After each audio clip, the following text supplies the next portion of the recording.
In 1998, when I left Washington, I decided, because the official statistics didn't make sense. So I thought, okay, well, I'll drive around and see, and just price out communities and see what's really going on.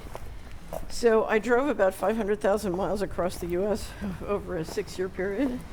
And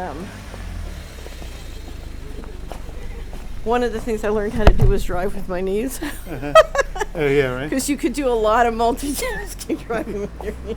Yeah, I do a bit of that, but too. The car nags at me when I do that, though. Real, I'm sure. Hey, so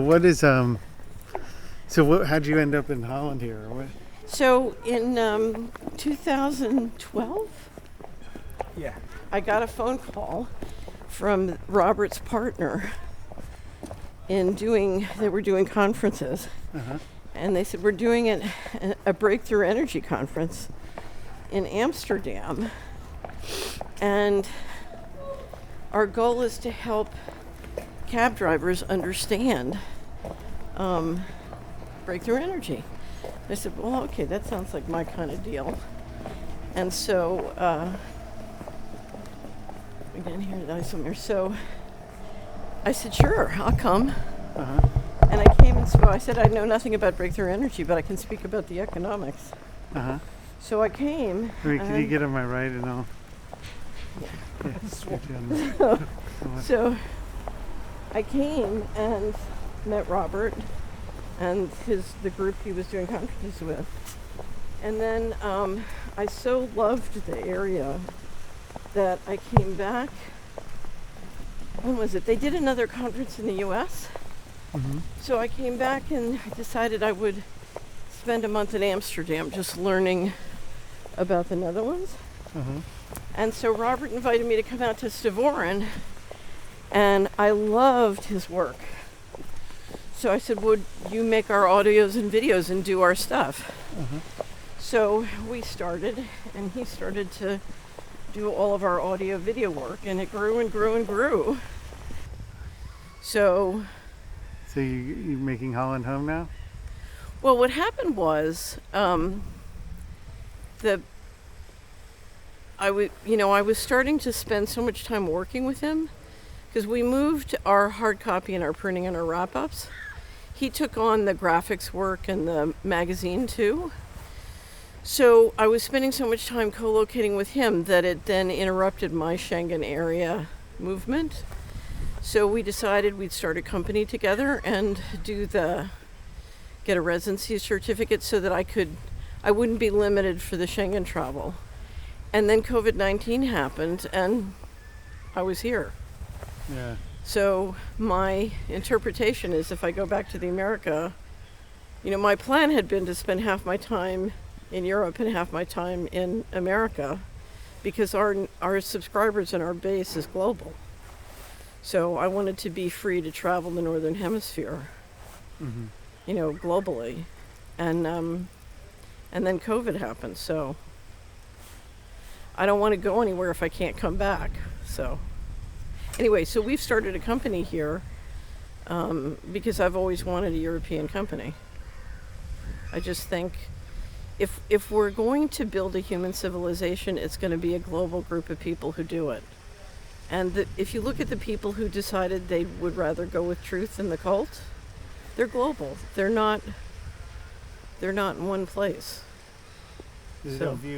Oftentimes, a lot of times people are looking at things in terms of nation states. Right. And it's past that now. Right.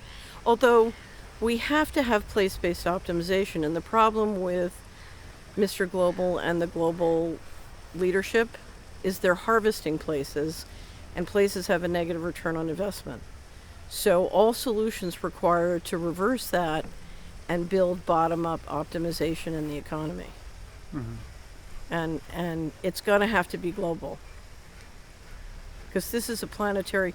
one of the reasons that Mr. Global was pushing for a global central bank and these different central banking changes is they've decided to be a multi-planetary civilization. And so the question is, how can you create the structure you need to basically represent Earth's economy with other planets? and they build and plan in very long lead times, and so it's clear where they're going. I mean, we just in 2018 we issued a contract to Vodafone and Nokia to build a 4G network on the moon. The Chinese are planning on doing a development on the far side of the moon. You know, people are talking about going to Mars. So if you're going to have a multiplanetary civilization, how do you have a financial transaction function that can relate, you know, in and out for other planets? I dare say, I'm sure the Brits have their offshore havens up in the suborbital platform already. Why would they miss that trick? Yeah. See, you registered a Dutch company? Yeah, so we have a Dutch company, but it's quite transparent. That's our offshore haven, huh? Not Liechtenstein or... No, I'm serious. If you look at the tax benefits of creating a legal jurisdiction in space that's free of all taxation, that's the ultimate tax haven. I'm serious. Yeah, that'd be cool. Well, I'm sure it's. I'll bet you €1 it exists. Yeah. The best shots you'll get at the end. Okay, You okay. wanna- Let's go there real quick. So what you're missing, because summer is over, you will never see a more beautiful collection of boats than, you know, because they come in from across Friesland, they come down the Rhine, you know, they come from all over. And so the canals run back there all through the town and into Friesland, and then of course into the IJsselmeer. But it's like a boat show every day. Yeah.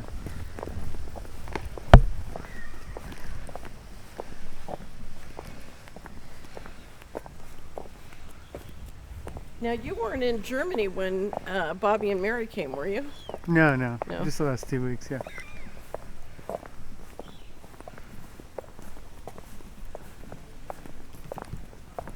That was it. Hi. Hey. Do you want to walk this way or to the end here? This is probably better, huh? Yeah.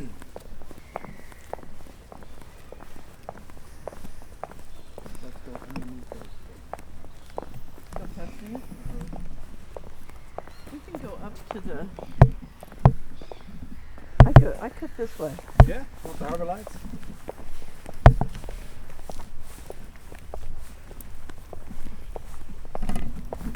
That's pretty out there, huh? One day I was walking down here, Uh-huh.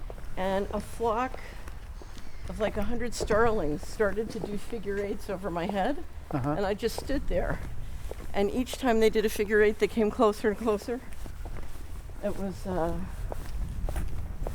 very magical.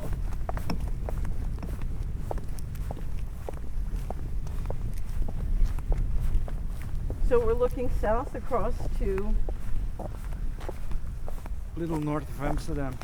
yeah. And in the summer, you know, the whole place is filled with sailboats And Germans. and Germans. And one Scotsman. Yeah.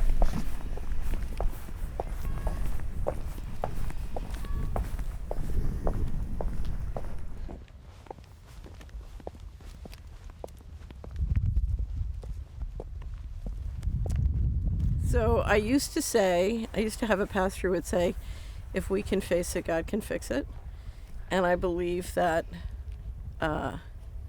many things are possible if we can face it.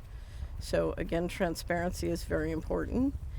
If you look at what needs to be done, the problem, we don't have the power to stop the central bankers from doing what they're doing, but my prediction is they will fail. It's too hard, it's too complicated, and it's too outside the laws of nature or the laws of divine intelligence.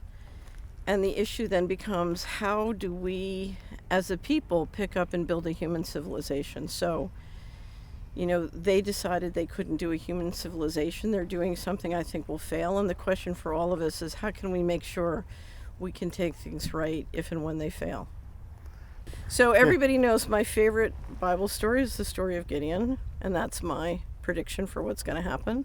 And how does that go? The story of Gideon is a long story. I won't tell the whole thing, but essentially, an angel of the Lord comes and asks Gideon to throw the Midianites out of Israel, and Gideon insists he's too unimportant and too helpless to do it.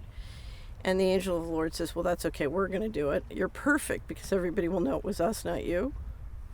So, in fact, Gideon calls for an army, and the angel of the Lord makes him go through very many tests to make him realize that he doesn't need a big army, he just needs people who are faithful and competent.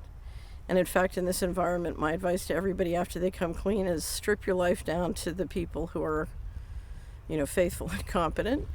And then so Gideon comes down the side of the mountains. The Midianites are sleeping in the valley below.